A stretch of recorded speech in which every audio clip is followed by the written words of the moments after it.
আমি সকালবেলা রেডি হয়ে কলেজে যাচ্ছি। আবার সেই পুরনো কলেজ লাইফ ফিরে এলো।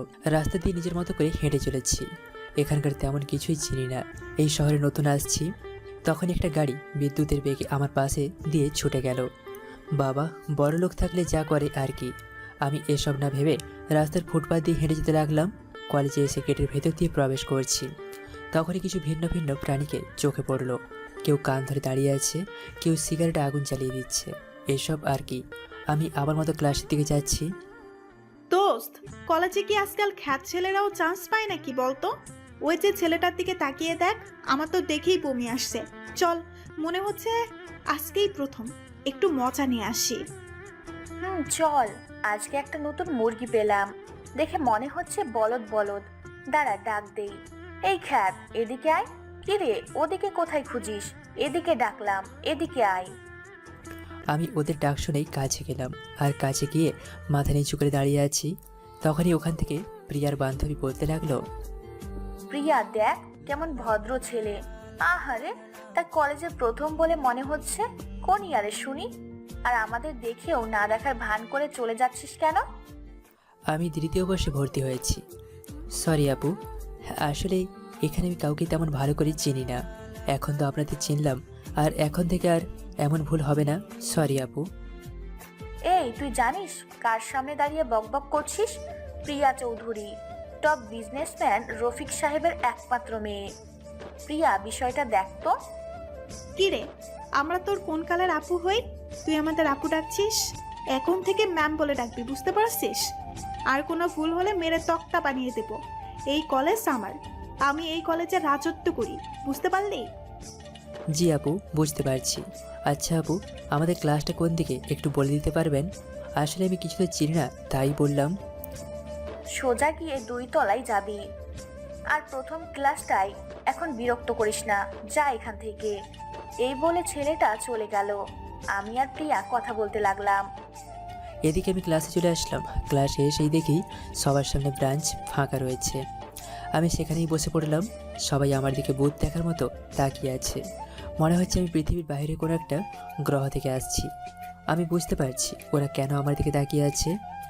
আমার পরনে 60 টাকার জুতো, 150 টাকার ফুটপাথ থেকে কেনা প্যান্ট, আর একটা নর্মাল শার্ট, চুলে খ্যাতের মতো তেল দেওয়া, আর সবাই কত দামি দামি ড্রেস পরে আছে। একটু পর দেখতে পেলাম নাকি আর প্রিয়া। আসলে আমি ওদেরকে আগে থেকেই চিনি। ওদের ব্যাপারে বেশ খুঁজে নিয়েছিলাম, শুধুমাত্র নাম আর ছবিটা দেখেছিলাম। ওরা এসে আমার গালে ঠাস করে থাপ্পড় মারলো। আমি কিছু বুঝতে পারলাম না ওরা কেন আমাকে থাপ্পড় মারলো। আর তখন রাগী কণ্ঠে প্রিয়া বলতে লাগলো, কি রে খ্যাতের বাচ্চা, তোর সাহস কি করে হয় আমার বেঞ্চে বসার? তুই জানিস না এটা আমার বেঞ্চ? আমি কাউকে বসতে দেয় না। যা পেছনে যা। এইসব ফকিরের বাচ্চা কোত্থেকে যে আসে আল্লাহই জানে। প্রিয়া এটা বলতে সবাই হেসে দিল। আমি মাথা নিচু করে পেছনে চলে আসলাম। পেছনে চুপচাপ একা বসে আছি, জানি আমার সাথে কেউ বসবে না। আমি মাঝে মাঝে করে বসে আছি। একটু পর স্যার ক্লাসে আসলো, সবাই দাঁড়িয়ে পড়লো, আমিও দাঁড়ালাম। আর তখন স্যার আমাকে বলতে লাগলো, এই ছেলে, তুমি কি সেই শাহরিয়ার রহমান? আজকে কলেজে নতুন অ্যাডমিশন নিছো? তো তোমার পরনে এমন ময়লা জামা কাপড় কেন? জি স্যার, আমি এসে শাহরিয়ার রহমান। স্যার, আমি এখানে পড়তে আসছি, কোনো ফ্যাশন শো করতে আসিনি। তাছাড়া স্যার, আমি অনেক গরিব পরিবারের, তাই আমার পরনে এমন ময়লা জামা কাপড়। সরি স্যার কথা বলার জন্য। আচ্ছা ঠিক আছে, তাহলে বসো। আর মন দিয়ে ক্লাস করবে। ক্লাসে কোনো ফাঁকি দিও না, ঠিক আছে? আর সবাই শোনো, ও হচ্ছে শাহরিয়ার রহমান। সবাই বন্ধুর মতো দেখবে আশা করছি। তারপর স্যার ক্লাস করতে লাগলো, আমিও মন দিয়ে ক্লাস করতে লাগলাম। এভাবেই সময়টা হলো। আমি এসবগুলো ক্লাস শেষ করে বাইরে বের হলাম। আর তখন দেখি প্রিয়া, রাখি আরও কয়েকজন মিলে আড্ডা দিচ্ছে। তখনই আমাকে দেখে তারা ডাক দিল। আমি এটার ভয় পাচ্ছিলাম এতক্ষণ ধরে। আমি কোনো উপায় না পেয়ে কাছে গেলাম আর সামনে মাথা নিচু করে দাঁড়ালাম। আর তখন প্রিয়া বলতে লাগলো, শোন, আমার পাটা মুছে দে, ময়লা লেগে গেছে। এই জন্য তুই টাকা পাবি, চিন্তা করিস না। তোকে 1000 টাকা দিব, নে কর।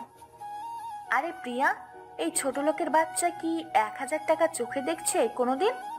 এই ছোট লোকের বাচ্চা, কাজটা কর। এর জন্য তুই 1000 টাকা পাবি। তোর 1 মাসের খাবারের টাকা হয়ে যাবে। আমার যা আছে তোদের মতো ফকিরনির তা নেই। আমার তুলনা করতে গেলে তোরা আমার কাজের লোকের সমান হতে পারবি না। কথাটা মনে মনে বললাম। কিরে, তুই আবার দাঁড়িয়ে আছিস কেন? কর, নইলে এমন মার খাওয়াবো ছেলেদের দিয়ে যে কোনোদিন হাসপাতাল ছেড়ে বাসায় যেতে পারবি না।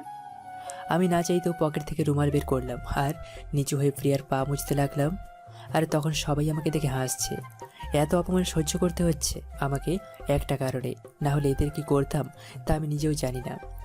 আমি মুছে দিয়ে দাঁড়ালাম আর তখন প্রিয়া তার ব্যাগ থেকে 1000 টাকার নোট বের করে আমার সামনে ফেলে দিল আর বলতে লাগলো, আজকে থেকে তুই প্রতিদিন আমার জুতা মুছে দিবি, আর তোকে আমি 1000 টাকা দিব। এতে করে লাভটা তৈরি হবে। একটু কাজ করে 1000 টাকা পেলি। এখন টাকাটা নিয়ে আমার চোখের সামনে থেকে চলে যা। আমি টাকাটা ফেলেই চলে আসলাম। পেছন থেকে আমি অনেককে দেখেছে, আমি শুনিনি। আমি আমার মতো বাসায় চলে আসলাম। বাসায় এসে ফ্রেশ হয়ে খাবার খেয়ে নিলাম আর শুয়ে পড়লাম। শুয়ে শুয়ে ভাবছি, কলেজে আঁখি আর প্রিয়ার জন্য আমার কাজটা করা যাবে না কি করে? ওরা তো সব সময় আমাকে সময় লেগে থাকে। তাহলে আমার কাজটা করব কোন সময়? ওদের কাছ থেকে আরও দূরে দূরে থাকতে হবে, তা না হলে আমার কাছে ব্যাঘাত ঘটবে। আমি এসব ভাবতে ভাবতে কখন যে ঘুমিয়ে গেলাম মনে নেই। ঘুম ভাগলো বিকেলবেলা। তারপর উঠে কফি বানিয়ে ছাদে চলে আসলাম। আর তখনই আমার ফোনে কল আসলো। দেখি কমিশনার স্যার কল দিয়েছে। আমি কলটা রিসিভ করলাম। আরও পাশ থেকে কমিশনার স্যার বলতে লাগলো, সারিয়াল, কি অবস্থা তোমার? প্রথম দিন কলেজে কেমন কাটলো? আর চারিদিকে কিছু দেখতে পেয়েছো? আমার কাজটা তাড়াতাড়ি করা চাই। প্রতিদিন কোটি কোটি টাকার ড্রাগস ডিল হচ্ছে এই কলেজে। স্যার আজকে কলেজের সব কিছু দেখে আসছি। কালকে থেকে কাজ শুরু হবে। চিন্তা করবেন না, ওদেরকে আমি ঠিকই ধরে ফেলবো। আজ পর্যন্ত এই শাহরিয়ার জীবনে কখনো ব্যর্থ শব্দটা আসেনি। ঠিক আছে, সাবধানে কাজ করো যেন তোমাকে কেউ চিনতে না পারে। যেভাবে ছদ্মবেশে আছো এভাবে থাকো, আর শিক্ষকদের ওপরে একটু বেশি নজর রেখো। আমার ধারণাও এটার সাথে এরাও জড়িত আছে। বেস্ট অফ লাক মাই সন। তারপর স্যার কল কেটে দিল।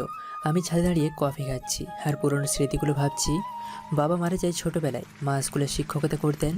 মা আমাকে কখনো ভাবার অভাবটা বুঝতে দেয়নি। আর সেই মা 2 বছর আগেই মারা গেছে। বাবা মার একমাত্র সন্তান ছিল, কতই না ভালো ছিল ছোটোবেলাটায়। এসব ভাবতে ভাবতেই চোখটা ঝাপসা হয়ে আসলো। আমি চোখটা মুছে মায়ের সেই হাসি মুখটা চোখের সামনে ভেসে উঠলো। এভাবে সময়টা পার হলো। সন্ধ্যাবেলায় রুমে এসে ল্যাপটপে কাজ করতে লাগলাম। আর ল্যাপটপে অনেক রাত পর্যন্ত কাজ করে খাবার খেয়ে ঘুমিয়ে গেলাম। সকালবেলা ঘুম ভাঙলো। আর ঘুম ভাঙতেই ফোনটা হাতে নিলাম আর হাতে নিয়ে দেখলাম কারো মেসেজ। আমি মেসেজটা ওপেন করলাম আর দেখলাম আদিবা মেসেজ দিয়েছে। আজ হঠাৎ করে 4 বছর পর মেসেজ। কারোর অনুভূতি বলছি, আমি এখনো তোমায় বড্ড মিস করি। সেদিন আমার কোনো দোষ ছিল না সারে। আমি তোমাকে আগে যেমন ভালোবাসতাম এখনো ভালোবাসি। বলো তুমি কোথায় আছো? মেসেজটা দেখে আমি আর কোনো কথা বলতে পারছি না। কেমন যেন সব কিছু থেমে গেছে। মুখ দিয়ে কোনো কথা বের হচ্ছে না। যাকে এতটা ভালোবাসলাম সে নিজের ইচ্ছায় চলে গেল। এখন আবার কেন ফিরে আসলো আমি কিছু ভাবতে পারছি না। আমি ফ্রেশ হতে চলে আসলাম আর ফ্রেশ হয়ে রেডি হয়ে নিলাম কলেজের জন্য। তারপর ফোনটা নিয়ে কলেজ যেতে লাগলাম। আর কলেজে এসে দেখি প্রিয়া আর আঁখি একটা ছেলের সাথে কথা বলছে। আমি ভালো করে দেখলাম এটার কেউ নয়, এটা নেতার ছেলে অভি। আমি এক পা দিয়ে যেতে লাগলাম আর তখন কেউ আমাকে ধাক্কা দিয়ে ফেলে দিল। আমি মাটিতে ঘাসের উপর পড়ে গেলাম আর তাকে দেখি আঁখি ধাক্কাটা দিয়েছে। আর আমি পড়ে আছি দেখে সবাই হাসতে লাগলো। আর তখন প্রিয়া বলতে লাগলো, জানিস শফি, আমাদের কলেজে একজন মুচি পড়তে আসে। তাহলে একবার ভেবে দেখ আমাদের অবস্থাটা কোথায় হয়ে দাঁড়িয়ে।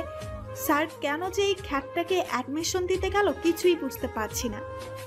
আরে দেখ দেখ কেমন করে তাকিয়ে আছে, মনে হচ্ছে আমাকে এখনই চোখ দিয়ে গিলে খাবে। অভি, তুই কিছু বলবি? দেখ কিভাবে তাকাচ্ছে। তখনই ছেলেটা এসে আমাকে তুললো আর 2-3টা থাপ্পড় মারলো। আমি কিছু বললাম না। আমার প্রথম টার্গেট হচ্ছে অভি। তারপর আমাকে অনেক অপমান করে আমি সব কিছু মুখ বুজে সহ্য করে ক্লাসে চলে আসি। আর একটু পর স্যার আসলো আর স্যারের পেছনে আমি আঁখি আর প্রিয়াও আসলো আর এসে বসলো। আর তখন স্যার সবার উদ্দেশ্যে বলতে লাগলো, তোমাদের কলেজের সাথে বিতর্ক প্রতিযোগিতার আয়োজন করা হয়েছে। প্রতিটা ডিপার্টমেন্ট থেকে এখন নির্বাচন করা হবে। পরে সেই 3 জনকে নির্বাচন করে অন্য কলেজের সাথে বিতর্ক প্রতিযোগিতার আয়োজন করা হবে। বুঝতে পারছো তোমরা? প্রিয়া, তুমি এটার নেতৃত্ব দেবে। স্যার, আপনি কোনো চিন্তা করবেন না, আমরাই জয়ী হব। প্রতিদিন আমিই জয়ী হই, এবারও সেটা কোনো ব্যতিক্রম হবে না। কিন্তু আর কে বিতর্ক প্রতিযোগিতায় অংশগ্রহণ করবে? কেউ তো হাত তুলছে না। আচ্ছা, তোমরা এত বড় হয়েছো, তাহলে ভয় কেন পাও বলো তো? আচ্ছা, এখানে জোরের কিছুই নেই। এই যে নতুন ছেলে শাহরিয়ার রহমান, তুমি বিতর্ক প্রতিযোগিতায় অংশগ্রহণ করবে। হ্যাঁ জি স্যার, আমি বিতর্ক প্রতিযোগিতায় অংশগ্রহণ করতে চাই। প্লিজ স্যার, আপনি ব্যবস্থা করে দিন, আমি পারবো ইনশাল্লাহ। স্যার, এই পাগলে কি বলে যে কিনা ক্লাসে পড়া ঠিক মতো পারে না, খ্যাতের মতো দেখতে, আর সে নাকি বিতর্ক প্রতিযোগিতায় অংশ নেবে? হাসালেন স্যার। প্রিয়া, আমি তোমার কাছ থেকে এই ধরনের কথাবার্তা আশা করিনি। Mind your language. কাউকে এভাবে ছোট করে কখনো কথা বলবে না, বুঝতে পারছো? জি স্যার, আর এমন হবে না, ভুল হয়ে গেছে। এই বলে বসে পড়লাম, আর রাগ হচ্ছে অনেক। মনে হচ্ছে এই খ্যাতকে এখনই গুলি করে মারি। আজকে এই খ্যাতটার জন্য স্যার আমাকে এতগুলো কথা শোনালো। স্যার আমাকে এতদিন চোখ তুলে কথা বলার সাহস পর্যন্ত হয় নাই। শাহরিয়ারের বাচ্চা, তোর খবর আছে বলে দিলাম। আমি বসে বসে মনে মনে হাসছি আর বলছি, স্যার, এসব শিক্ষার্থীদের তো পড়াতে পারবই। আপনি যদি আসেন আপনাকে সহ পড়াবো, লেভেলে আসেন আগে। এসব ভেবে একা একা হাসতে লাগলাম। তখন স্যার বলতে লাগলো, সবাই কালকের জন্য প্রস্তুতি নিয়ে আসবে। কালকে তোমাদের কলেজের মধ্যে আগে হবে, পরে যারা সিলেক্ট হবে তাদেরকে অন্য কলেজের সাথে বিতর্ক আয়োজন করা হবে। আজকের ক্লাস এই পর্যন্তই। তারপর স্যার চলে গেল। আর এইভাবে সবগুলো ক্লাস শেষ করলাম আর বের হলাম। আর তখন হঠাৎ করে সামনে তাকিয়ে দেখি প্রিয়া। আমি অন্য পাশ দিয়ে যেতে লাগলাম, কিন্তু শেষ রক্ষা হলো না। দেখে নিল আর আমাকে ডাক দিল। আমি কাছে গেলাম, আর তখন প্রিয়া আমাকে বলতে লাগলো, কিরে খ্যাতের বাচ্চা, তুই আমাকে দেখেও না দেখার ফান করে চলে যাচ্ছিস? তোর সাহস তো কম না। আমি তোকে বলেছিলাম না তুই প্রতিদিন আমার সাথে দেখা করে তারপরে যাবি? তুই কি আমাকে কোনো কিছু দাম দিচ্ছিস না? জানিস আমি কি করতে পারি? আসলে ম্যাম, আমাকে ক্ষমা করে দিন, আমার একটু তাড়া ছিল, তাই আর কি যেতে যাচ্ছিলাম। আপনার যদি কোনো সমস্যা না থাকে আমি যাই, কালকে আপনার সাথে কথা বলি। বাবা, প্রিয়া, দেখেছিস খ্যাতের বাচ্চা আবার মুখে কথা বলে। ভালো, তোর সাথে কথাও বলে। তুই কি এসব সহ্য করবি নাকি কিছু বলবি, কোনটা? এই খ্যাত, কান ধরে উঠবস করবি, তারপর বাসায় যাবি। আর কোনো ব্যতিক্রম হলে তোকে এখানে মেরে পুঁতে ফেলবো। তোকে মারতে আমার বেশিক্ষণ লাগবে না, তাড়াতাড়ি কর। আমি কোনো উপায় পেলাম না। আমি যে মাত্র কান ধরলাম, তখনই রেগে প্রিন্সিপাল স্যার এদিকে আসছে। তারপর রিয়া চলে গেল, আমিও বেঁচে গেলাম। আমি চলে আসলাম, হঠাৎ দেখি অভি একটা প্যাকেট নিয়ে এসে প্রিন্সিপাল স্যারের হাতে দিল। রঙিন কাগজে মোড়ানো। আমি একটা লুকিয়ে পিক তুলে নিলাম। তারপর বাসায় চলে আসলাম। বাসায় এসে ফ্রেশ হয়ে খাবারটা খেয়ে নিলাম। আর যখনই ফোনটা হাতে নিলাম, তখনই দেখি আদিবা মেসেজ। আমি আদিবার মেসেজটা ওপেন করলাম, আর আদিবা বলল, অনেক কষ্টে তোমার ঠিকানাটা বের করেছি। তুমি নাকি এই শহরে আছো। আমিও আজকে এই শহরে এসেছি একটা কাজে। একটা নতুন চাকরি হয়েছে একটা কলেজে, তাই আজকে বিকেলে একটু দেখা করতে পারবে? প্লিজ না করো না, অনেক দেখতে ইচ্ছে করছে তোমাকে। মেসেজটা পড়ে আমি কিছুটা মুচকি হাসি দিলাম। আর তখনই আদিবার নাম্বার থেকে কল আসলো। আমি কলটা রিসিভ করলাম, আরও পাশ থেকে কোনো কথা বলছে না, দুজনেই নীরবতা পালন করছি। এভাবে ব্যস্ত সময় পার হলো। আর তখন অন্য পাশ থেকে আদিবা বলতে লাগলো, আমি জানি তোমার সাথে কথা বলার অধিকারটুকু আমার নেই, তবুও অনেক আশা নিয়ে তোমাকে কল দিয়েছিলাম। তুমি প্লিজ আমার সাথে একটাবার দেখা করবে? আর কখনো দেখা করবো না, জাস্ট একটাবার তোমাকে খুব দেখতে ইচ্ছে করছে। হ্যাঁ ঠিক আছে, তাহলে বিকেলবেলা পার্কে চলে আসেন। আমি বিকেল 4টার দিকে ওখানে থাকবো। রাখছি, এখন ভালো লাগছে না কিছু। এই বলে এমনি কলটা কেটে দিলাম। তারপর শুয়ে রইলাম। শুয়ে শুয়ে ফোন টিপছি আর ভাবছি আজকে রাতে অপারেশনে যেতে হবে। এভাবে সময়টা পার হলো। আর বিকেলবেলা রেডি হচ্ছি। কালো প্যান্ট, টি শার্ট, ওপরে লেদার জ্যাকেট, কালো সানগ্লাস, পায়ে লোফার, জেদটা। তারপর বাইকের চাবিটা নিয়ে বাইকটা গ্যারেজ থেকে বের করলাম আর পার্কে যেতে লাগলাম। পার্কে এসে দেখি আদিবা অনেক আগে থেকেই বসে আছে। নীল শাড়ি পরে আছে। আমি ওর সামনে গিয়ে বাইকটা ব্রেক করলাম আর হেলমেটটা মাথা থেকে খুললাম। তারপর ওর পাশে বেশ দূরত্ব রেখে বসলাম। আর তখন আদিবা আমাকে বলতে লাগলো, আগের চেয়ে অনেক সুন্দর হয়ে গেছো দেখছি।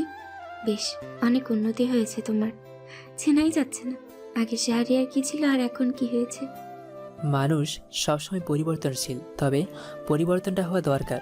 ভালো কাজে পরিবর্তনটা কাউকে ঠকিয়ে ভালো থাকা যায় হয়তো, যার জন্য আজ আর বলতে পারলাম না, থেমে গেলাম। আর তখন আদিবা বলতে লাগলো, তোমাকে ছেড়ে আসার পর জীবনে অনেক কিছুই নেমে আসে। বিয়েটা হলো, বিয়ের কয়েকদিন ভালো ছিল, কিন্তু আস্তে আস্তে যার সাথে বিয়ে হয় অনেকটা পরিবর্তন লক্ষ্য করলাম। ওর সাথে আমি কখনো হ্যাপি ছিলাম না, সবসময় ঝগড়া হতো আমাদের। কি করব, বাবা মা জোর করে বিয়ে দিয়ে দিয়েছে। অনেকবার রাগ করে বাসায় গিয়েছি, কিন্তু বাবা মা জোর করে এই বাসায় দিয়ে গেছে। কখনো হ্যাপি হইনি জানো। কাউকে ঠকিয়ে কেউ ভালো থাকতে পারে না গো। সেদিন ভালো থাকার জন্যই তো ছেড়ে গিয়েছিলে, তাহলে কেন ভালো থাকতে পারোনি? তুমি তুমি চলে যাওয়ার কয়েকদিন পর মা মারা যায়, সব মিলিয়ে ডিপ্রেশনে চলে গিয়েছিলাম। আর তখনই জানতে পারি পুলিশের চাকরিটা হয়ে গেছে। চাকরি করার কোনো ইচ্ছে ছিল না আমার।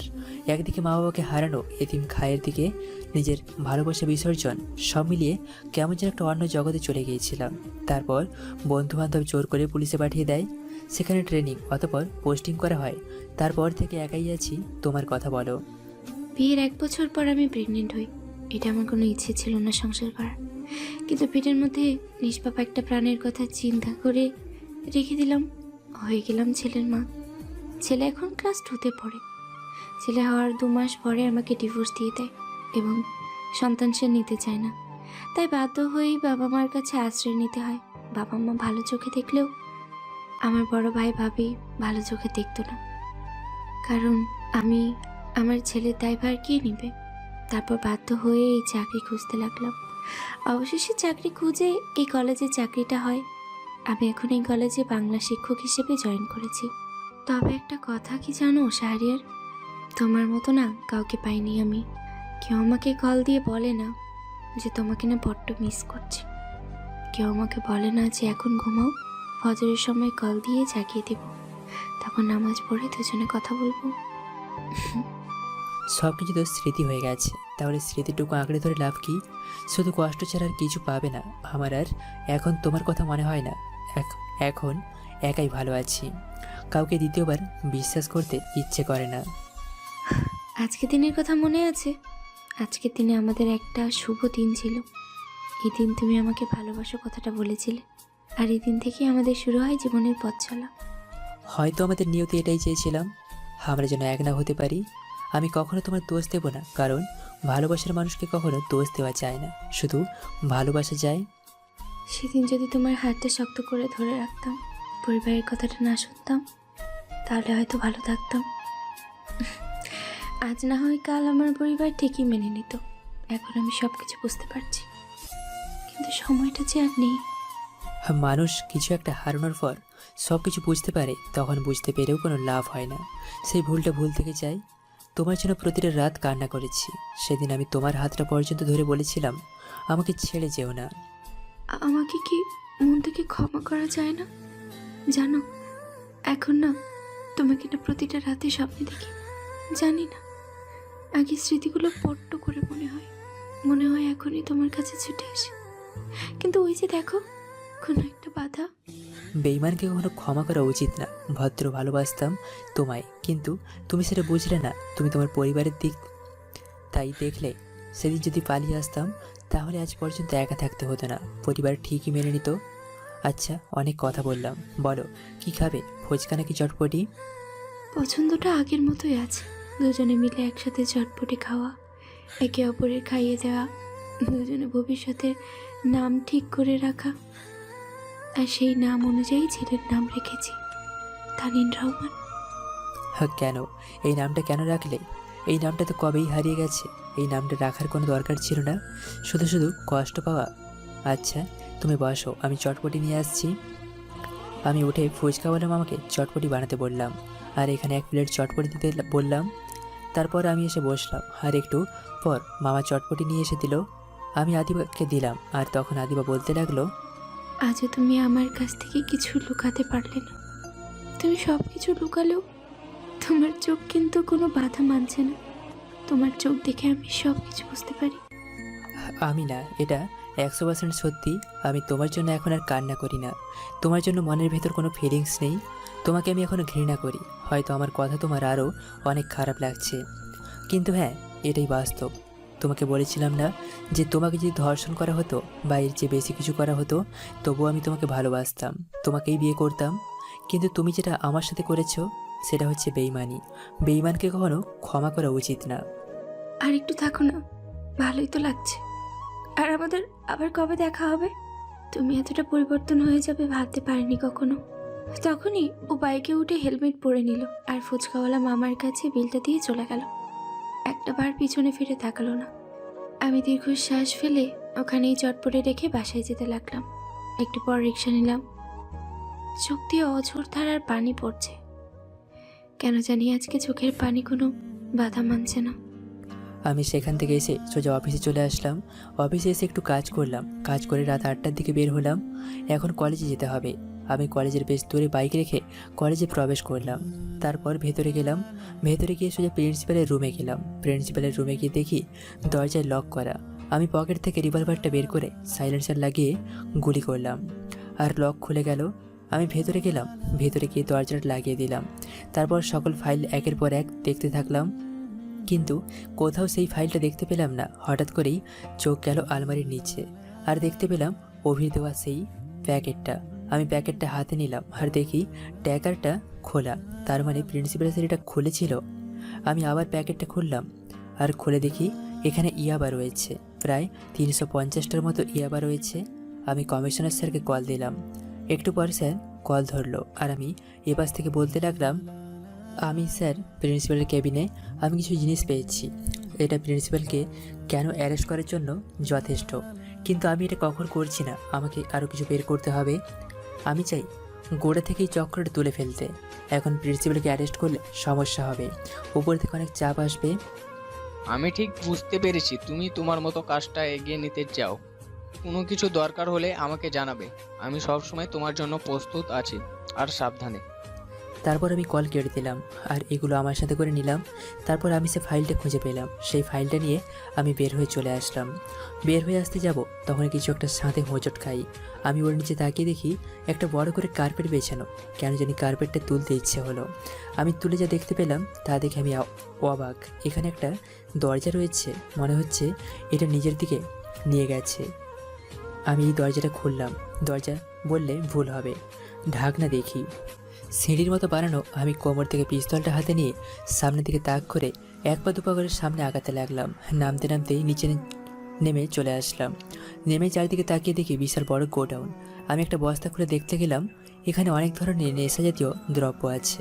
এটা দেখে আমার কেমন যেন মাথা ঘুরছে। তার মানে প্রিন্সিপাল এখানে কলেজের ভেতর গোডাউন বানিয়ে রেখেছে। তার মানে এগুলো হয়তো সেইখান থেকে সাপ্লাই করে। আমি সব কিছু ভিডিও করে রেকর্ড করে নিলাম। তারপর চলে আসলাম কলেজের বাইরে। আমি বাইক করে বাসায় চলে আসলাম। বাসায় এসে নিজের ল্যাপটপে বসে অনেক রাত পর্যন্ত কাজ করলাম। সব কিছু ফাইল রেডি করলাম আর খাবার খেয়ে ঘুমিয়ে গেলাম। সকালবেলা ঘুম ভেঙে গেল কারোর কল দেওয়ার কারণে। আমি ফোনটা হাতে নিয়ে দেখি আদিবা কল দিয়েছে। আমি কলটা কেটে দিলাম। তারপর ফ্রেশ হয়ে খাবার খেয়ে রেডি হয়ে নিলাম কলেজের জন্য। কলেজে হেঁটে হেঁটে আসতে লাগলাম, আর তখনই আমার সামনে একটা রিক্সা দাঁড়ালো। আর তখন দেখতে পেলাম রিক্সা থেকে আদিবা নামলো আর আমাকে বলতে লাগলো, কোথায় যাচ্ছ? সকালে কল দিলাম, কল কেটে দিলে যে। ব্যস্ত ছিলে মনে হয়। চলো তোমাকে নামিয়ে দিই। তুমি কোথায় যাবে? আমার ব্যাপারে আপনার নাক না গলালেও চলবে। আমি আমার ব্যাপারে কারো না গোলাম পছন্দ করি না। আপনি আপনার রাস্তায় যান, আমাকে আমার রাস্তায় যেতে দিন। আর আমাকে বিরক্ত করবেন না প্লিজ। আমি এমনিতেই অনেক ব্যস্ত থাকি। আদিবা মন খারাপ করে চলে গেল। জানি আকিবা এখন নীরবে কান্না করবে। আমি এসব না ভেবে কলেজে চলে আসলাম। কলেজে এসে দেখি একটা ট্রাক আসছে বড়। তখনই বুঝতে পারলাম এখান থেকে মাল অন্য কোথাও যাবে, কিন্তু কোথায় যাবে সেটা আমাকে জানতে হবে। আর পাশেই দেখে অভি দাঁড়িয়ে আছে, আর অন্যদিকে আখি আর প্রিয়া বসে বসে আড্ডা দিচ্ছে। তখন প্রিয়া বলতে লাগলো, আছে কি বলতো, আমাদের কলেজে প্রায় প্রায় ট্রাক কেন আসে আর এগুলোর মধ্যে কি নিয়ে যায়? তুই কি এসব ব্যাপারে কিছু জানিস? আমার না জানতে ইচ্ছা হয়। মাঝে মাঝে দেখি বাবা এখানে আসে। না রে, আমি এসব কি করে জানবো? এসব বাদ দে, তুই এসব নিয়ে চিন্তা করিস না। যা করার তাই করুক। চল এখন ক্লাসে যাই। প্রতিদিন ওই ছেলেটাকে র্যাগিং করতে ভালোই লাগে। চল ক্লাসে যাই। তারপর আকিকে সাথে করে নিয়ে ক্লাসে নিয়ে চলে আসলাম। ক্লাসে এসে বসলাম, আর একটু পর ওই ছেলেটা ক্লাসে আসলো, এসে সবার পেছনে বসে পড়লো। এদিকে আমি পিছনে বসে আছি, আর তখন স্যার ক্লাসে এসে বলতে লাগলো, আমরা সবাই মিলে সিদ্ধান্ত নিয়েছি যে তোমরা তিনজনই ওই কলেজের সাথে বিতর্ক প্রতিযোগিতায় অংশগ্রহণ করবে। তোমরা ছাড়া অন্য কেউ বিতর্ক প্রতিযোগিতায় অংশগ্রহণ করতে রাজি হচ্ছে না, বিধায় তোমাদেরকে সিলেক্ট করা হয়েছে। আশা করি প্রস্তুতি নিবে। আর বিতর্ক প্রতিযোগিতায় বিষয় হচ্ছে ইপটিজিংয়ের জন্য কারা দায়ী। কালকে সকাল 10টায় কলেজে উপস্থিত থাকবে। ধন্যবাদ। স্যারের কথা শুনে প্রিয়া বেশ কিছুটা খুশি হলো। তারপর এভাবে সবগুলো ক্লাস করে এক একে করতে লাগলাম। তো লাস্ট ক্লাসে হঠাৎ দেখি আদিবা আমাকে দেখে বেশ অবাক হলো। আদিবা কিছুই যেন মাথায় আসছে না। আমি এই কলেজে কেন? আদিবা মনে মনে বলতে লাগলো, কি ব্যাপার, ওর তো পড়াশোনা কমপ্লিট, তাহলে আবার কলেজে ভর্তি হয়েছে, তাও আবার দ্বিতীয় বর্ষে বসে ক্লাসও করছে। আজ থাক, পরে জিজ্ঞেস করা যাবে, এখন বাদ দিই। তারপর আদিবা ক্লাস করতে লাগলো। আমি কোনো খেয়াল করলাম না, শুধু শুধু বসে রইলাম। তারপর ক্লাস শেষ করে বাইরে এসে দেখি সে ট্রাক এখনও আছে, হয়তো একটু পরেই ছেড়ে দেবে। আমি ট্রাকের পেছনে একটা জিপিএস লুকিয়ে লাগিয়ে দিলাম। ছোট জিপিএস, কেউ দেখতে পাবে না। তারপর একা একা হাঁটতে লাগলাম। পেছন থেকে আমাকে দিবা। আমি দাঁড়ালাম, আর আদিবা আমার কাছে এসে বলতে লাগলো, কি ব্যাপার, তুমি এই কলেজে কেন? তোমার তো পড়াশোনা শেষ, তাহলে এই কলেজে তুমি কি করছো? অন্য কোনো কাজ আছে কি? প্লিজ, আমি যেখানে আছি এটা কাউকে বলার দরকার নেই। এটা আমি তোমার কাছে হাত জোড় করে বলছি, তাহলে আমার অনেকটা ক্ষতি হয়ে যাবে। তোমাদের মতো পুলিশের মন বোঝা বড় এটাই। তোমরা কখন কিভাবে ছদ্মবেশে কোথায় চলে যাও কেউ বুঝতে পারে না। আমি প্রথম তোমাকে ক্লাসে দেখে অবাক হয়ে গেছি। ম্যাম, আসসালামু আলাইকুম। আপনি কি এখানে নতুন জয়েন করেছেন? আজকে আপনাকে ক্লাসে প্রথম দেখলাম তো তাই আজ জিজ্ঞাসা করিনি। আমি প্রিয়া চৌধুরী। আমি প্রিয়ার কথা শুনে হাসি দিলাম। আদিবা ক্লাস শুরুর আগেই তার পরিচয় ক্লাসে দিয়েছে, এখন আবার জিজ্ঞেস করছে আপনি কি এখানে নতুন জয়েন করেছেন কি না। সবকটা পাগলের দল, এটা আমি মনে মনে বললাম। আর তখন আদিবা বলে উঠল, ওয়ালাইকুম আসসালাম। হ্যাঁ, আমি বাংলা নিব তোমাদের ক্লাসে। আর টপ বিজনেসম্যান রফিক সাহেবের মেয়ে তুমি? জি ম্যাম, আমি রফিক সাহেবের একমাত্র মেয়ে। তামিম এখন নিশ্চয়ই বাসায় যাবেন। চলেন আপনাকে নামিয়ে দেই। আমি ওই দিকটাই যাব, আমার বাসা ওই দিকে। আমি আমার মতো হাঁটতে লাগলাম। তারপর বাসায় এসে তাড়াতাড়ি করে ল্যাপটপ নিয়ে বসলাম। জিপিএস ট্র্যাক করা গেছে, এটা এখন সিলেটের উদ্দেশ্যে যাচ্ছে। এখন হাইওয়ে রোডে আছে। আমি এখন কমিশনার স্যারকে কল দিলাম। একটু পর কমিশনার স্যার কল ধরলো, আর আমি এ পাশ থেকে বলতে লাগলাম, স্যার মনে হচ্ছে আমরা শীঘ্রই অপরাধীদের ধরে ফেলবো। আমাকে আজকে কিছু ফোর্স দিন, আমি আজকে কিছু জায়গায় হামলা দেব। ইনশাল্লাহ স্যার, আমরা জয়ী হব। যে কতজন লোক আছে সবাইকে থানায় দেখতে পাবেন। আমি জানি সারিয়াল, তুমি পারবে। তোমাকে ছাড়া এটা কেউ পারবে না। তাই আমি ডিপার্টমেন্টের সাথে কথা বলি আর তোমার হিস্ট্রি বলি। সবাই তো তোমার ব্যাকগ্রাউন্ড দেখে তোমাকে এই কেসের দায়িত্ব দেওয়া হয়। বেস্ট অফ লক মাইশান, সময় মতো ফোর্স চলে আসবে। তারপর আমি কল কেটে দিলাম, আর লোকেশনটা আমি দেখতে লাগলাম। গাড়িটা বেশ গতিতেই সিলেটের দিকে এগোচ্ছে। এভাবে বেশ সময় পার হলো, আর ঠিকানা দেখতে পেলাম একটা জঙ্গলের দিকে গেছে। আমি ফ্রেশ হয়ে খাবারটা খেয়ে নিলাম, আর কাজ করতে করতে কখন যে সন্ধ্যা হয়ে গেল বুঝতেই পারলাম না। সন্ধ্যাবেলায় রেডি হয়ে নিলাম, রেডি হয়ে বের হলাম। আর তখনই আমার ফোনে কল আসলো। আমি কলটা রিসিভ করলাম, আর ওপাশ থেকে আমাকে বলতে লাগলো, স্যার আমরা হেলিকপ্টার নিয়ে এই জায়গায় আছি, আর বাকি ফোর্স গাড়ি করে সেখানে অবস্থান করছে। আমি কল কেটে দিয়ে সেখানে যেতে লাগলাম। তারপর হেলিকপ্টারে করে সিলেটে চলে আসলাম তাড়াতাড়ি করে। তারপর বাকি ফোর্সদের আমি বুঝিয়ে দিলাম কিভাবে কি করতে হবে। ওরা আমার প্ল্যান অনুযায়ী চলে গেল। আমি জঙ্গলের দিকে যাচ্ছি, সাথে হাসান, রাকিব, সানি ওরাও আছে। ওরা আমার কলিগ। গিয়ে দেখি একটা পুরনো বাড়ি। আমাদের ধারণা অনুযায়ী এখানে প্রায় 22-23 জন লোক আছে। পুরো বাড়ি আমরা ঘিরে ফেললাম, আর তখন দেখি একজন বাইরে আসছে। আমি এসে একজনকে ধরে ঘাড় ঘুরিয়ে ফেলে দিলাম, আর গাড়িতে তুলতে বললাম। আমার ধারণা অনুযায়ী এখানে অভি আছে। আমি সকলে কিছু ভেতরে ভিডিও করতে লাগলাম। আমার সবার আগে প্রমাণ দরকার। তারপর একসাথে সবাইকে হঠাৎ করে গুলি করতে লাগলাম। ওরা প্রস্তুত ছিল না, তাই অনেকেই মারা গেল। তারপর দেখি অভি পালিয়ে যাচ্ছে। আমি অভিকে গিয়ে ধরলাম আর মারতে লাগলাম। আর তখন অভি আমাকে বলতে লাগলো, কিরে তুই এখানে? তার মানে তুই পুলিশ, এত কাছে থেকেও তোকে আমরা চিনতে পারলাম না। ঠিক আছে, যেহেতু সবকিছু জেনে গেছিস তাহলে এবার মর। আরে এই শাহরিয়ার রহমানকে মারা এত সহজ? আমি তোর হাতে মরার জন্য এত দূর আসছি? পাগল ছেলে, চল থানায়, সেখানে ভালো মেয়ে দেখে বিয়ে করাবো তোকে। তখনই চারপাশে সবাই গুলি করতে লাগলো, আর গুলির শব্দ শুনে সবাই পালাতে লাগলো। তবে একজনও পালিয়ে যেতে পারেনি। আমি অভিকে মারতে লাগলাম আর নাক দিয়ে রক্ত বের করে ফেললাম। আর তখন অভি বলতে লাগলো, কিছু করতে পারবি না তুই আমার। আমি জেলে বসে সব কাজ করব, কিছু ছিটতে পারবি না আমাকে। ধরে কোনো লাভ নেই। মিজান ভাই জানলে তোকে এই দুনিয়া থেকে উধাও করে দিবে। ওহ তাই নাকি? আমি তো এটাই চাই, তোর মিজান ভাই আমার সামনে আসুক। এইটুকু খেয়ে সব বলে দিচ্ছিস? তাহলে থানায় যাওয়ার পর কি করবি? তোকে মরার জন্য মিজান ভাই লাগবে না। ওনাকে আজ পর্যন্ত কেউ দেখে নাই, শুধুমাত্র 3 জন ছাড়া। আমি নিজেও দেখি নাই। আর আমাকেও আটকে রেখে কোনো লাভ নেই। প্রিন্সিপালের সাথে জড়িত হয়ে অপকর্ম করছিস? ওই প্রিন্সিপালের খবর কালকে করব। তবে সেটা বিতর্ক প্রতিযোগিতার পর তুই জেলে বসে খবর পাবি। এই হাসান, নিয়ে চলো ওদের।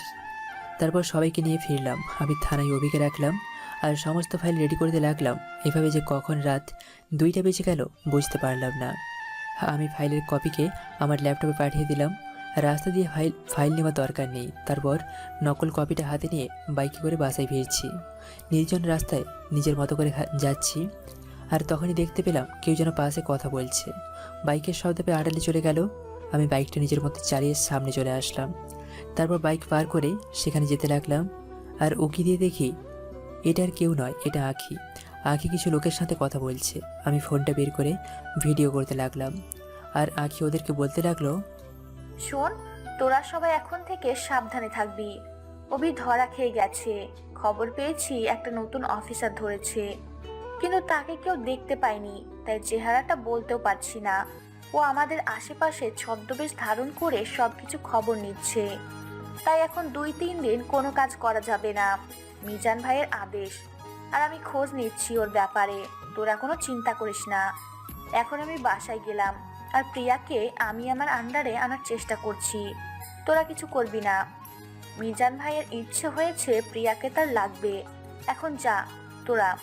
তারপর আমি ওদের সাথে কথা বলে গাড়িতে উঠলাম, আর আশেপাশে তাকিয়ে দেখলাম কেউ আমাকে দেখছে কিনা। আমি তারপর বাসায় চলে আসলাম, আর বাসায় এসে ফ্রেশ হয়ে ঘুমিয়ে গেলাম।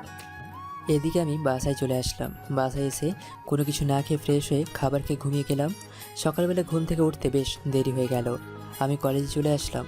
সেই আগের মতোই খেত হয়ে আসলাম কলেজে। কলেজে এসে দেখি প্রিয়া আর আঁখি সবার সাথে কথা বলছে আর অনুষ্ঠান সাজানো হচ্ছে। অন্য কলেজ থেকে বিতর্কিত আসছে। মোটামুটি একটা অনুষ্ঠানের মতোই বলা যায়।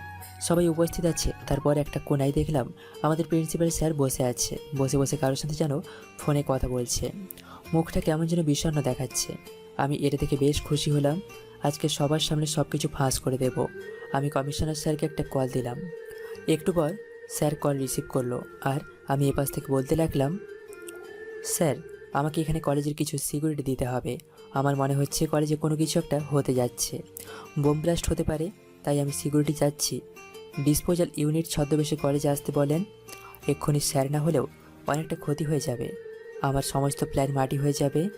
ঠিক আছে সাহেল, আমি পাঠিয়ে দিচ্ছি, তোমার কোনো চিন্তা করতে হবে না। আমি 10 মিনিটের মধ্যে কলেজে ছদ্মবেশে বম ডিসপোজাল ইউনিটকে পাঠিয়ে দিচ্ছি। তারপর আমি কল কেটে দিলাম।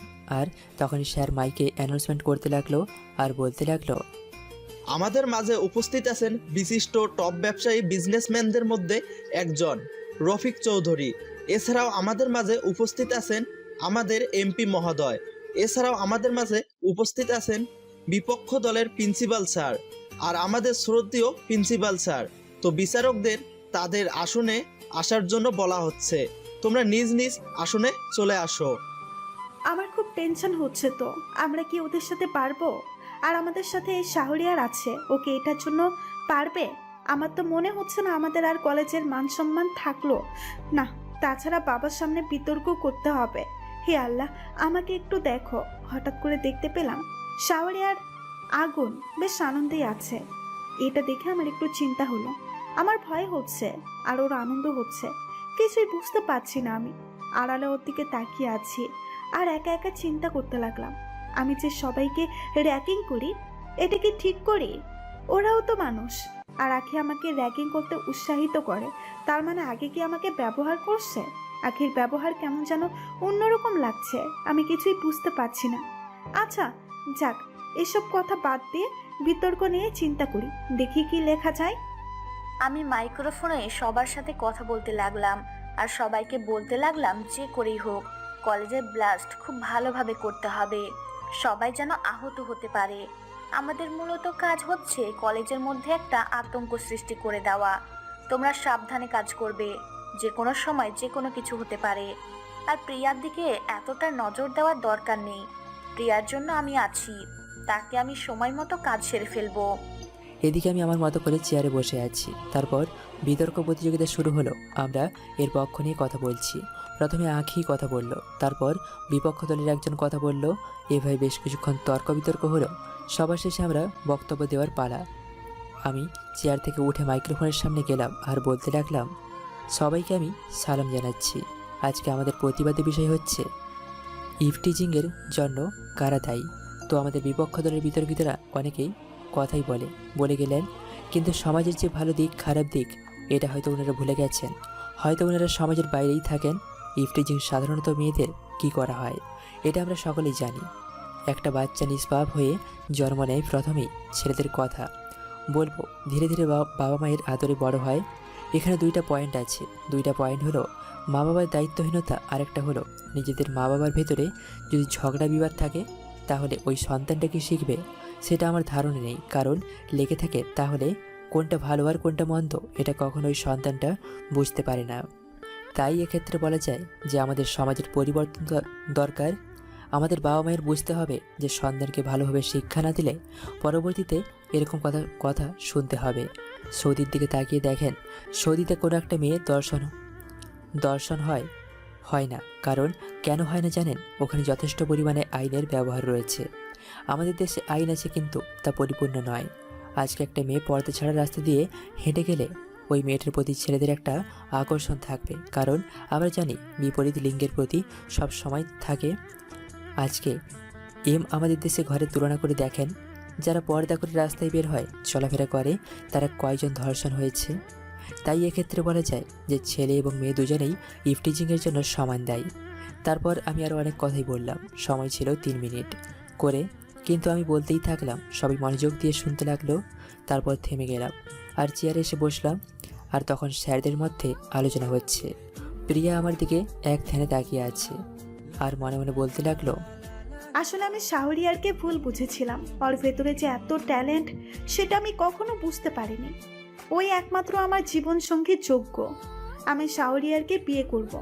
ওর প্রতিটি কথা হৃদয় স্পর্শ করে গেছে। এমন একটা ভালো মানুষের সাথে আমি এরকম ব্যবহার করেছি। আমি এটা কিভাবে করতে পারলাম? সব কিছু হয়েছে আখির জন্য। এই আখির জন্যই আজকে আমার এই অবস্থা। আমার পুরো বিশ্বাস হয়ে গেছে এই শাহরিয়ার ছাড়া আমাকে কেউ ভালো রাখতে পারবে না। শাহরিয়ারই আমার ঠিকানা। ও নিশ্চয় সাধারণ কেউ নয়, ও অন্য কোনো ঘাপলা আছে। এত সুন্দর করে কেউ বক্তব্য দিতে পারে না। ও নিশ্চয়ই ছদ্মবেশ ধরে আছে। তার মানে ও পুলিশের লোক নয় তো? হে আল্লাহ, আমি কাছে থেকেও চিনতে পারলাম না। এখন কি হবে? এখন যদি সব কিছু ফাঁস করে দেয় তাহলে কিছু একটা করতে হবে। তোমরা এখনই ব্লাস্ট করে দাও, আমি মাইক্রোফোনে বললাম। আর ওপার থেকে বউ বলতে লাগলো বাটন টিপছে কিন্তু কাজ করছে না। আমি রাগী কথা বলতে লাগলাম, তোরা প্রত্যেকবার একটা ঝামেলা করিস, আজকেও মিস হয়ে গেল। ভেবেছিলাম একটা আতঙ্ক ছড়িয়ে দিব, কিন্তু হলো না। তখনই স্যার মাইক্রোফোনে অ্যানাউন্সমেন্ট করতে লাগলো আর বলতে লাগলো সবার উদ্দেশ্যে, আজকে আমরা গর্বিত, আমরা এমন একটা বিচার পেয়েছি। আজকের বিজয়ী হয়েছে আমাদের কলেজ। আর শ্রেষ্ঠ বিতর্ক হচ্ছে শাহরিয়ার রহমান। আমি শাহরিয়ার রহমান আর দলের সবাইকে মঞ্চে আসার জন্য অনুরোধ করছি। তোমরা মঞ্চে চলে আসো। আমি প্রিয়া আর আঁখি মঞ্চে চলে আসলাম। মঞ্চে এসে স্যার আমাদের অভ্যর্থনা দিতে লাগলো। আমি এগুলো নিলাম আর তখনই প্রিন্সিপাল স্যার আমার দিকে তাকালো। আমি এক মুহূর্ত হাসি দিলাম। উনি আমাকে মেডেল পরিয়ে দিল। আর তখন আমি হাসানকে মাইক্রোফোনে বললাম, হাসান, এই প্রিন্সিপালকে অ্যারেস্ট করো, আর দিশা তুমি আঁকিকে ধরো, ও পালাচ্ছে। আমার কথা শুনে সবাই অবাক। আমি প্রিন্সিপালের দিকে তাকিয়ে আছি, তখন প্রিন্সিপাল পালাতে লাগলো আর হাসান গিয়ে ধরে ফেললো। আমি গিয়ে প্রিন্সিপালকে মারতে লাগলাম। সবাই বুঝতে চেষ্টা করছে কি হচ্ছে এসব। তারপর প্রিন্সিপালের আঁকিকে গাড়িতে তুললাম আর আমি মাইক্রোফোনের সামনে এসে বলতে লাগলাম, আসলে আমি খুবই দুঃখিত যে আজকে এমন একটা অনুষ্ঠানে এই অবস্থা করার জন্য। আসলে ও ছিল একজন মাদক ব্যবসায়ী, বিভিন্ন ক্রাইমের সাথে জড়িত আছে। উনি শিক্ষকতার আড়ালে অনেক কিছু করতেন। আমরা সব কিছু প্রমাণ নিয়ে ওনাকে অ্যারেস্ট করেছি। আপনারা কেউ ঘাবড়াবেন না। আর আমি ছদ্মবেশে কলেজে এসেছিলাম। আমার যদি কোনো ভুল হয়ে থাকে তাহলে আমাকে মাফ করে দেবেন। আর প্রিয়া, তোমার বাবাও একসাথে জড়িত আছে, তাই তোমার বাবাকেও অ্যারেস্ট করা হলো। এই বলে গাড়ির কাছে আসলাম, আর তখন প্রিয়া আমার কাছে এসে বলতে লাগলো, শাহরিয়ার, আমার কথাটা শোনো। আমি তোমার কাছে অনেক অন্যায় করেছি, আমাকে মাফ করে দাও। আসলে আমাকে আঁকি উল্টাপাল্টা বুঝিয়ে দিত, তাই আমি এসব করতাম। আমি তোমাকে আসলে মন থেকে এসব করতে চাইনি। প্লিজ আমাকে ক্ষমা করে দাও। এখন তুমি আমার চোখ খুলে দিয়েছো। আমি এখন থেকে নিজেকে পরিবর্তন করে ফেলবো। আর আমার বাবা অ্যারেস্ট হয়েছে, এটি আমার কোনো দুঃখ নেই। কারণ কেন জানো? কারণ হচ্ছে আমার বাবা একজন অপরাধী, আইন তার শাস্তি দেবে। এখানে দুঃখ প্রকাশ করে কোনো লাভ নেই। আমার বাবা তার পাপের ফল ঠিকই পাবে। আরে না, আমি কোনো কিছু মনে করিনি। আমি জানি আগে তোমাকে শিখিয়ে দিয়েছিল, তাই তুমি এসব করেছো। তুমি অনেক ভালো একটা মেয়ে। এখন থেকে নিজেকে পরিবর্তন করে করো, দেখবে জীবনটা অনেক সহজ হয়ে গেছে। আসছি, ভালো থেকো। তারপর আমি থানায় চলে আসলাম। থানায় এসে ওদেরকে জেলে পাঠিয়ে দিলাম আর সকল ফাইল রেডি করলাম। আর তখনই কমিশনার ছাড়া আমাকে কল দিল, আর কল দিয়ে ওপার থেকে আমাকে বলতে লাগলো, শাহরিয়ার, তোমার কাজে ডিপার্টমেন্ট অনেক খুশি হয়েছে। তুমি ওদেরকে প্রমাণ নিয়ে ধরেছো। এখন ওদের কাছ থেকে কীভাবে সব কিছু বের করবে সেটা তুমি জানো। কোনো রাজনৈতিক পাওয়ার বা অন্য কোনো শক্তি তোমাকে গ্রাস করতে পারবে না। স্যার, প্রিন্সিপালের যে গোডাউনে যেসব মালামাল পাওয়া গেছে সেগুলো আমি কোর্টে পাঠিয়ে দিয়েছি। এগুলো হাসান সাথে করে নিয়ে যাচ্ছে। আর কোনো রাজনৈতিক পাওয়ার দেখালেও কোনো কাজ হবে না। আমি ওদেরকে এমনভাবে শিক্ষা দেব যে মিজান দেশে আসতে বাধ্য হবে। দরকার হলে আমি বিদেশে যাব, তবু আমি এই দেশ থেকে মাদক দ্রব্য ক্রাইম নির্মূল করে ছাড়বো ইনশাল্লাহ। আমি তোমার সমস্ত ফাইলগুলো উপরে পাঠিয়ে দিচ্ছি। এখন মিজানকে দেশে নিয়ে আসার জন্য একমাত্র তুমি পারবে। যত তাড়াতাড়ি সম্ভব মিজানকে দেশে নিয়ে চলে আসো। আর মিজান বম ব্লাস্ট করতে পারে, এই ব্যাপারে তুমি কি উদ্যোগ নেবে? স্যার, প্রতিটা গুরুত্বপূর্ণ জায়গায় ইউনিটকে তাদেরকে ডিউটি দিতে হবে। আর সন্দেহজনক কিছু দেখলেই চেক করতে হবে, এবং প্রতিটি মোড়ে মোড়ে রাস্তায় রাস্তায় চেকপোস্ট বসাতে হবে। ঠিক আছে, তুমি যেটা ভালো মনে করো সেটা করো। কোনো কিছু দরকার হলে আমাকে জানাবে, আমি সর্বোচ্চ চেষ্টা করব। আর একটু সাবধানে চলাফেরা করবে, কিছু হতে পারে তোমার ওপর। তারপর আমার সারাদিন এভাবেই পার হলো। আমি সন্ধ্যার দিকে বাসায় ফিরছি, আর তখন হঠাৎ করে আমাকে কেউ পেছন দিক দিয়ে গুলি করতে লাগলো। আমার পায়ে বুলেট প্রুফ জ্যাকেট থাকায় কিচ্ছু হলো না। আমিও গুলি করতে লাগলাম, আর ওরা পালিয়ে গেল। আমি বাসায় চলে আসলাম, আর বাসায় এসে ফ্রেশ হয়ে খাবার খেয়ে শুয়ে পড়লাম। সারাদিন অনেক দখল গেছে। তখনই কি যেন আমাকে কল দিল। আমি কলটা রিসিভ করলাম, আর ওপাশ থেকে আমাকে বলতে লাগলো, আমি প্রিয়া বলছি, কলটা কেটে দিও না প্লিজ। আমি সত্যিই বুঝতে পারি নাই, আমাকে কি এখনো ক্ষমা করতে পারো নাই তুমি? আরে সমস্যা নেই, আমি তো আপনার উপর কোনো রাগ করি নাই। তাহলে এখানে ক্ষমা করব কি করে? তাছাড়া আপনি তো কোনো অন্যায় করেন নাই। তাহলে আজকে থেকে আমাকে তুমি করে বলতে হবে, না হলে আমি মনে করব তুমি আমার উপরে এখনো রাগ করে আছো। তুমি এখনো আমাকে ক্ষমা করতে পারো নাই। আসলে আমি তো কাউকে তেমন তুমি করে বলি না। আর আপনার কি আমার সাথে কোনো দরকার আছে? না হলে কলটা রাখেন, আমি একটু রেস্ট নেব। আমার মনে হচ্ছে তুমি এখন শুয়ে আছো। শুয়ে শুয়ে কি আমার সাথে কথা বলতে পারবে না? এটা কি কোনো কথা হলো? তুমি শুয়ে থাকো আর আমার সাথে কথা বলো, দেখবে অনেক ভালো লাগছে। আচ্ছা, আমি আপনার সাথে কেন কথা বলবো এটা বলেন। তাছাড়া আমার তো কোনো কথা নেই আপনার সাথে। আপনি আমার কাছ থেকে কি চান বলেন তো শুনি। তোমার কাছ থেকে একদিন এমন কিছু চাইবো যা তুমি নিজে থেকেই আমাকে দিবে। বেশি জোর করতে হবে না। এখন আপাতত তোমার বন্ধু, ওকে? আচ্ছা, আপনি আমার নাম্বারটা কোথা থেকে পেয়েছেন? আমি তো আমার নাম্বার কাউকে দেইনি। তাছাড়া আমার কোনো বন্ধুর দরকার নেই, আমি এভাবেই একা ভালো আছি। তুমি যদি এখন আমার সাথে কথা না বলো তাহলে আমি রাতে খাবো না, রাতে না খেয়ে থাকবো, এবং কলেজেও যাব না। আরো অনেক কিছু করব যেটার জন্য দায়ী থাকবে তুমি। আমি জীবনে সব থেকে বেশি ভয় পাই আমাকে কেউ ব্ল্যাকমেল করলে। আর আমাকে ব্ল্যাকমেল কেন করছেন? আপনার কিছু হলে আমার কি? এখন কিছু না হলেও পরে ঠিকই বুঝতে পারবে। তুমি এখন, তোমাকে আমি বোঝাতে পারবো না, আর তোমাকে বোঝানোর ক্ষমতা আমার নেই। জানো, আজকে থেকে আমি নামাজ আদায় করা শুরু করে দিয়েছি। এখন থেকে আমি পর্দা করে চলবো। তবে যাই হোক, আপনি আল্লাহর পথে ফিরে এসেছেন, এতেই অনেক কিছু। কেউ আমার কথায় এতটা পরিবর্তন হবে এটা কখনো আশা করতে পারিনি। আমি এখন আপনার কথা শুনে বেশ ভালোই লাগলো। তুমি তো মনে হয় মাগরিবের নামাজ আদায় করনি। এখন তো নামাজের টাইমও চলে গেছে। আচ্ছা, তাহলে এশার নামাজ আদায় করবে কেমন? আর আমি এশার নামাজ আদায় করে খাবার খেয়ে আবার কল দিব। এখন রাখছি। এই বলেই কল কেটে দিল প্রিয়া। আমি প্রিয়ার কথা শুনে একা একাই হাসছি। আমি জানি প্রিয়া আমাকে ভালোবাসতে শুরু করে দিয়েছে। দেখি এই ভালোবাসা কোনো পর্যন্ত থাকে। একজনকে তো বিশ্বাস করে হারিয়ে ফেলেছি, দ্বিতীয়বার কাকে বিশ্বাস করব? আমি শুয়ে শুয়ে ফোন টিপতে লাগলাম। তারপর এছাড়া আজান দিল। আমি অজু করে মসজিদে গেলাম, নামাজ আদায় করে বাসায় এসে খাবার খেয়ে নিলাম। তারপর শুয়ে রইলাম। আর তখনই আমার ফোনে কল আসলো। দেখি প্রিয়া কল দিয়েছে। আমি কলটা রিসিভ করলাম। আর ওপাশ থেকে প্রিয়া আমাকে বলতে লাগলো, আমি নামাজ আদায় করে খাবার খেয়ে এখন তোমাকে কল দিয়েছি। বলো, তুমি নামাজ আদায় করেছো? খাবার খেয়েছো তো? আমারও সব কিছু হয়ে গেছে, এখন ঘুমাবো। আজকে শরীর অনেক ক্লান্ত তো, তাই বেশি রাত জাগতে পারবো না।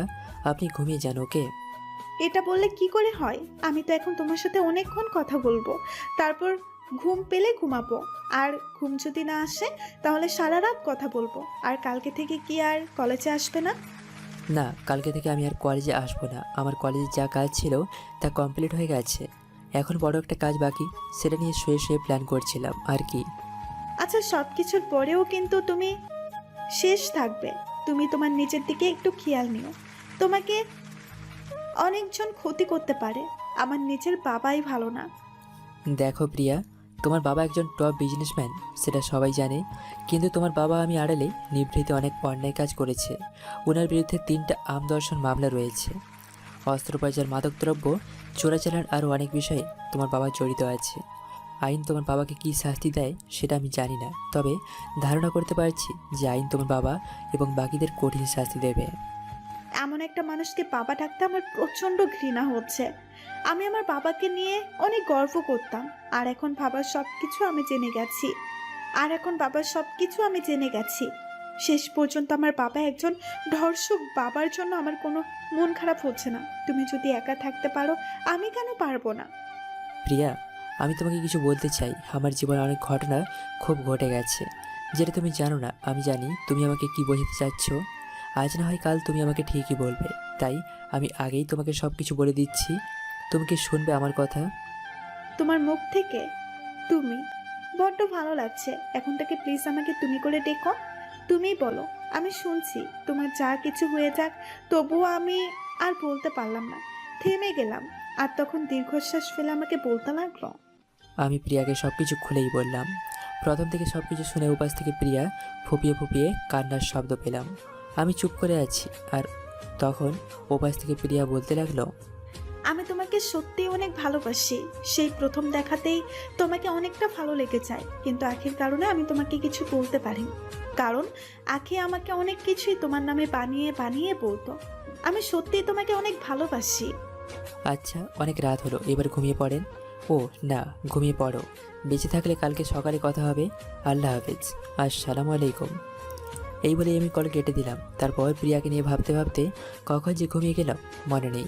সকালবেলা ঘুম ভাঙলো প্রিয়ার কলের শব্দে। আমি ঘুম ঘুম চোখে প্রিয়ার কলটা রিসিভ করলাম। আরও কাছ থেকে প্রিয়া বলতে লাগলো, কি ব্যাপার, তোমার এখনো ঘুম ভাঙে নাই? সকাল কয়টা বাজে? ঘড়ির দিকে তাকিয়ে দেখছো এখন? ওঠো।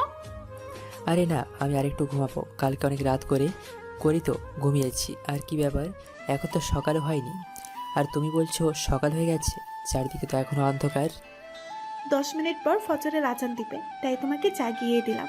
এখন উঠে ফ্রেশ হয়ে অজু করে নামাজ পড়ে নাও, তারপর আবার ঘুমাবে, ঠিক আছে? আমিও অজু করে নামাজ আদায় করে নিচ্ছি। এই বলে প্রিয়া কল কেটে দিল। আমিও উঠে ফ্রেশ হয়ে উঁচু করে নিলাম। তারপর নামাজ আদায় করে আবার ঘুমিয়ে গেলাম। সকালবেলা আমি ঘুমিয়ে আছি, তখনই আবার কে যেন ফোনে কল দিল। আমি কলটা রিসিভ করলাম। আর ওপাশ থেকে বলতে লাগলো, শাহরিয়া, তুমি কোথায়? আমাকে কারা যেন বাসা থেকে ধরে এনেছে। ওরা সবাই মুখোশ পরা, আমি কাউকে চিনতে পারছি না। তুমি আমাকে এসে নিয়ে যাও। তুমি কোথায় আছো আমাকে বলো, আমি এখনই আসছি। আর কে তোমাকে ধরে এনেছে এটা দেখতে পাওনি? তুমি কোনো টেনশন করো না, আমি এখনই আসছি। আরে কোথায় তুই? তোর জন্যই তো এত কিছু করা। আর এই প্রিয়াকে আমি অনেক আগের থেকে টার্গেট করে রেখেছি। আমি ওর সাথে বিয়ের ব্যবস্থা করেছি, এসে বিয়েটা খেয়ে যা। সাথে আরেকজন আছে, ওর নাম কি যেন বললো? ও হ্যাঁ, আদিবা, ওর সাথে বিছানায় যাব। বল কোথায় আসতে হবে? তোর যেন দেশের থাকতে পারে না। তোকে আমি এতদিন খুঁজছি আর তুই নিজে থেকেই আমাকে এসে ধরা দিলি। ঠিক আছে, আমি তোকে ঠিকানা পাঠিয়ে দিচ্ছি। আর কোনো চালাকির চেষ্টা করবি না। আর যদি চেষ্টা করিস তাহলে আমি কি করব সেটা তো বুঝতেই পারছিস। তোকে এত কিছু বলে দিতে হবে না। তারপরেই কল কেটে দিল, আমাকে কিছু বলতে দিল না।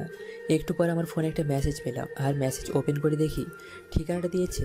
আমি কমিশনার স্যারকে কল দিলাম। আর একটু পর স্যার কল রিসিভ করলো। আমি স্যারকে সব কিছু খুলে বললাম, আর স্যার সব কিছু শুনে বলতে লাগলো, সারিয়াল, এখন তুমি কি করবে? আমি তোমার প্ল্যান অনুযায়ী ফোর্স পাঠিয়ে দিচ্ছি। তোমার যত ফোর্স লাগে নিয়ে যাও। আমি মিজানকে জীবিত অথবা মৃত চাই। ওর মতো অপরাধীর বেঁচে থাকার কোনো অধিকার নেই। জি স্যার। স্যার, আমার 10টা হেলিকপ্টার লাগবে, আর সেখানে ফোর্স লাগবে। আমি এখনই যেতে চাই, আর আমি আপনাকে কথা দিচ্ছি আমি মিজানকে আপনাকে সামনে এনে হাজির করব, জীবিত অথবা মৃত। তারপর স্যারের সাথে আরও কিছু কথা বলে কল কেটে দিলাম। আমি রেডি হয়ে নিলাম। আমার কেমন যেন প্রিয়ার জন্য অস্থির অস্থির লাগছে।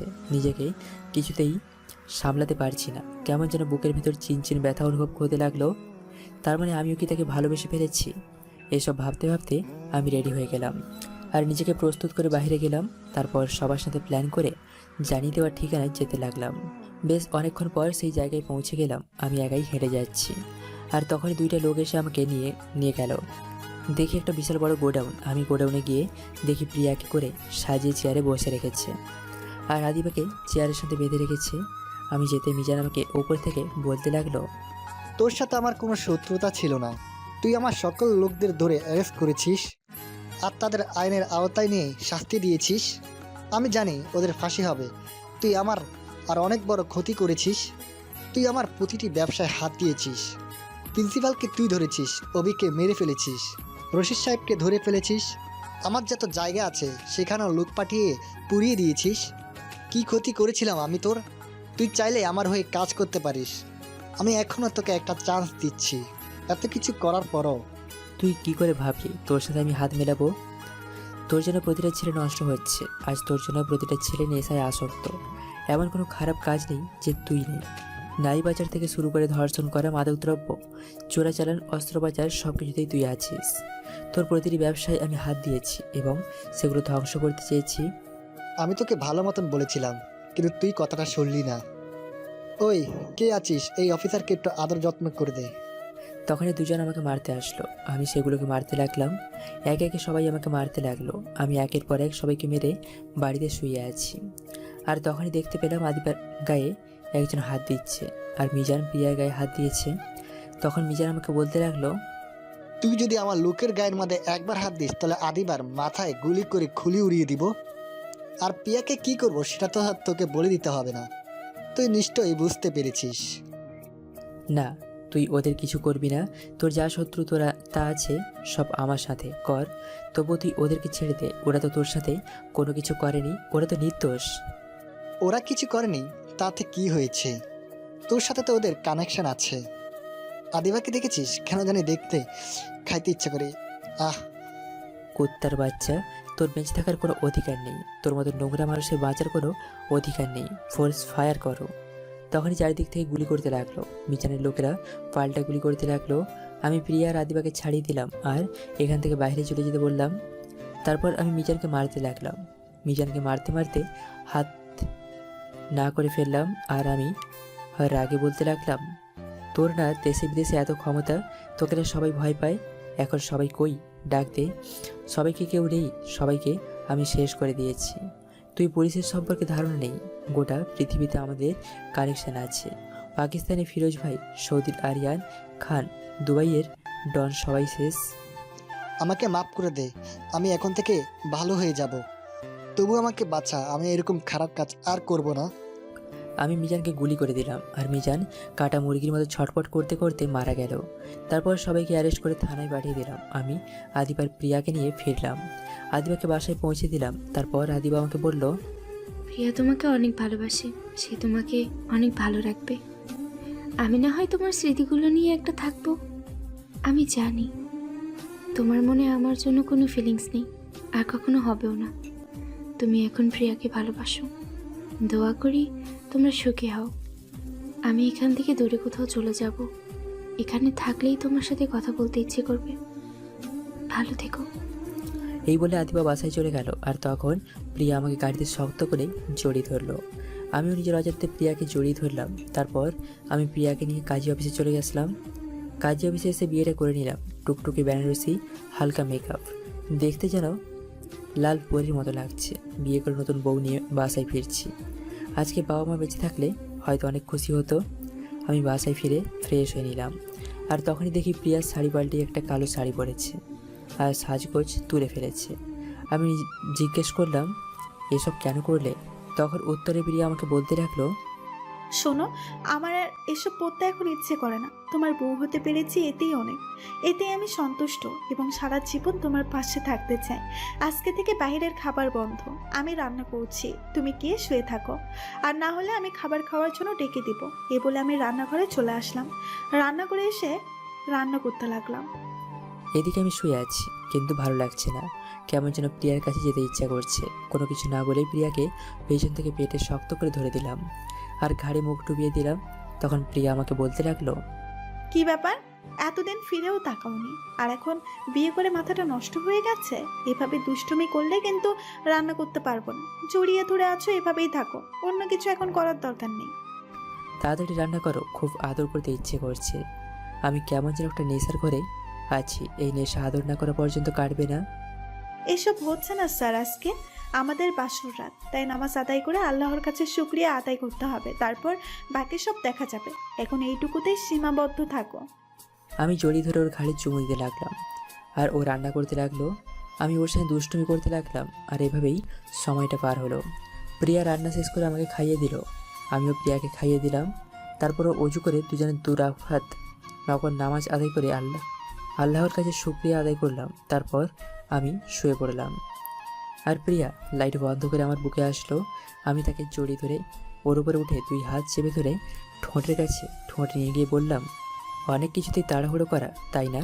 চিন্তা করবেন না, আমি আজকে আপনাকে মা হওয়ার জন্য ব্যবস্থা করছি। তখন দেখব কি করে এসব কিছু সহ্য করেন। স্বামী সন্তানকে দেখতে দেখতে আপনার জীবন পার হয়ে যাবে। চুপ, আর একটা কথা বলবে না। লজ্জা শরম নাই তোমার? নাকি আপনার কাছে আসছি শুধুমাত্র মা হওয়ার জন্য? বুঝতে পেরেছেন? তখনই আমার ঠোঁট চোরা দখল করে নিলাম। আর এভাবেই না হয় চলতে থাকুক আমাদের ভালোবাসার গল্পটা। নতুন নতুন গল্প পেতে আমাদের চ্যানেলটি সাবস্ক্রাইব করে পাশে থাকবেন। ধন্যবাদ সবাইকে।